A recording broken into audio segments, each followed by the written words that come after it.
ছাত্র জনতার গণঅভ্যুত্থানের মুখে দেশ ছেড়ে যাওয়ার আগে শেষবারের মতো টুঙ্গিপাড়ায় বাবার কবর জিয়ারত করতে চেয়েছিলেন ক্ষমতাচ্যুত প্রধানমন্ত্রী শেখ হাসিনা।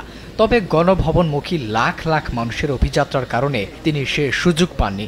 এমনকি শেখ হাসিনার দেশ ছাড়ার পর আওয়ামী লীগের পক্ষ থেকে তেমন ঘটাভাবে উদযাপিত হয়নি 15 আগস্টের শোক দিবস। এবার কৃষক শ্রমিক জনতা লীগের সভাপতি বঙ্গবীর কাদের সিদ্দিকী বঙ্গবন্ধুর সমাধিতে এসে শ্রদ্ধা নিবেদন করেন। পরে তিনি বঙ্গবন্ধুসহ 1975 সালের 15 আগস্ট নিহত তার পরিবারের সদস্য এবং 71-এর মহান মুক্তিযুদ্ধের শহীদদের আত্মার শান্তি কামনা করে বিশেষ দোয়া ও মোনাজাত করেন। শুক্রবার ব্যক্তিগত সফরে গোপালগঞ্জের টুঙ্গিপাড়ায় বঙ্গবন্ধুর সমাধিতে এসে সাংবাদিকদের সঙ্গে মতবিনিময়কালে তিনি বলেন, সেলফিন অ্যাপে দেশ বিদেশের যে কোনো জায়গা থেকে অ্যাকাউন্ট খুলতে পারবেন কোনো ঝামেলা ছাড়াই। সেলফিন, আগামীর ব্যাংকিং। বঙ্গবন্ধুকে অস্বীকার করে অপমান করে বাংলাদেশে কোনো নেতৃত্ব দেওয়া যাবে না। আমরা তার নেতৃত্বে বাংলাদেশ স্বাধীন করেছি, তার জন্য একটি স্বাধীন দেশ পেয়েছি।